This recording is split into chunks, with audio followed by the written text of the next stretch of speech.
£45,000. That's pounds, yeah. Something that much. Yes. What is the top left module there, the one that has a piece of art on? Is that just a piece of art, or is it? Yeah. Yes, I'll answer that, Keith. They want to know about the last panel, the first panel. Ah, well, that gosh, I don't know who put that on there. But, I do know that there was one occasion where this screen up here, which is actually it is actually part of the whole system. But back in the earlier days,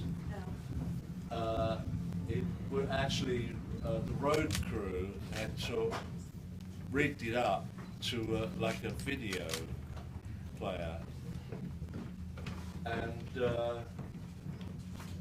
on the last one of the last ELP tours, well, it was like kind of a wrapped, last event thing, and the road crew, with their sense of humour, had managed to rig it up, and sorry ladies, but they played a porno thing through it. So you can imagine I'm up here playing the way like this, and I'm unaware, and the front row going, the guys are of course going, look at that, I'm going, what? So I look up and there's well, I don't want to get into detail. Leave it to your imagination. But those are the sort of rotten things that they did. Yeah. There we go. Will there be individual modules available, or is this a complete system only? All that's to be determined, yeah. Yes? Would we pay extra for pulling them? I can't answer that question either. These are good questions, yeah. When did the ribbon controller come into play? That's a good question. The scratcher. Well, at first I used it, and of course, you slide, and it's got like, probably Gene can explain the basics of it a little bit better on how a ribbon controller works. But you can go on with the story. Huh? You can go on with the story, though. All right, okay. So basically, it is a ribbon, and you've got another strip of metal, and you can get the two, and it just uses slide notes from one to the other. And after a while, it kind of wore away. The ribbon part wore away, and I found by some extraordinary thing that using the frayed bit of the ribbon and triggering it with the other metal strip, you could get something like a machine gun sound. So then my imagination went further, and I got into pyrotechnics expert Bob McCarthy, who actually helped develop the spinning piano. And I said, well, can you stick something underneath the ribbon controller so that when I make machine gun sounds, things fly out of the ribbon controller? So he said, yeah, no problem. So my road crew got really over enthusiastic on one gig. I forget where it was. I think it was San Francisco, and they loaded it up, and I'd usually test it, at sound check, and I thought, well, it's a bit delayed, And back in those days, there weren't the strict enforcements of what we have now. Because there've been lots of dreadful accidents and things. But back then, they didn't pay much attention to it. So so he loaded it up, and I went on stage and started using it, and I think it was in the middle of Tarkus or something, and I'm machine gunning, and then there's a little clip underneath which I could clip like that and then fire off the flares, but there was a delay and it stuck in the tube right under my finger, and it completely blew this fingernail off. So that wasn't much fun.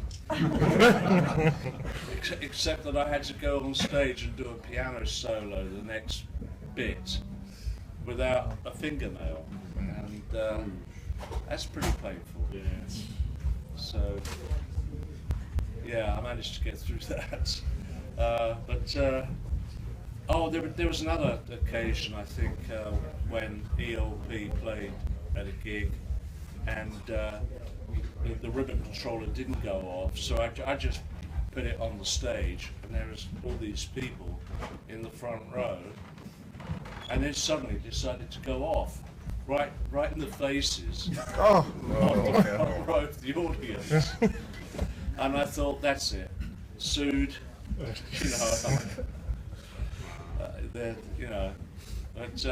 I'm looking, I'm going forward to say, are you okay? And they're going, yeah, man, that's cool. So there you go.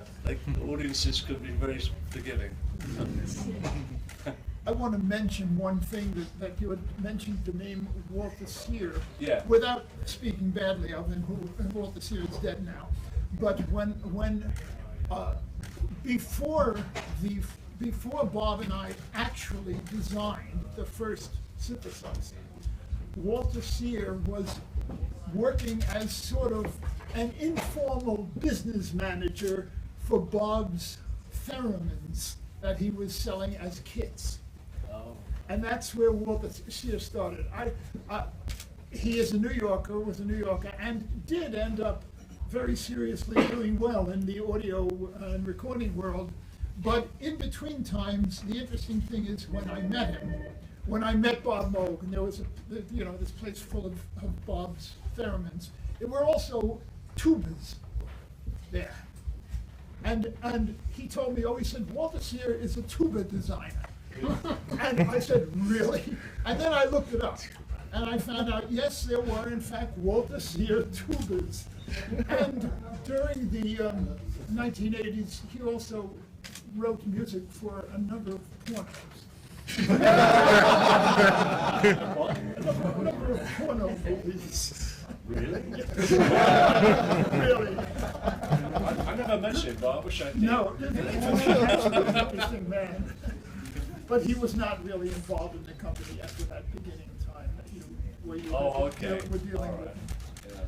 So this instrument will be available in the store for pictures. You can take obviously as many as you want right now, but we thank you all for coming. And if there's one last question or any last thing that somebody would ask, we'd be happy. Plugged in.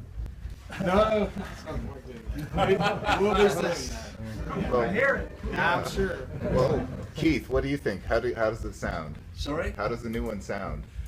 It's pretty accurate, actually. It's very reliable. It is it's as one would expect, really. Gene's worked meticulously on it.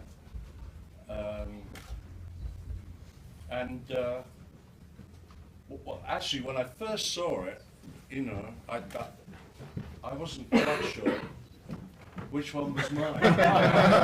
So that's how close it is. The reliability and the what's the word for it? You can go pretty much anywhere sound-wise with it, apart from playing it conventionally. Of course, it is still monophonic, which means you only play one note at a time. But there is a way of getting around that, which Gene Stott has designed with other things, and it's just really a way of using your imagination.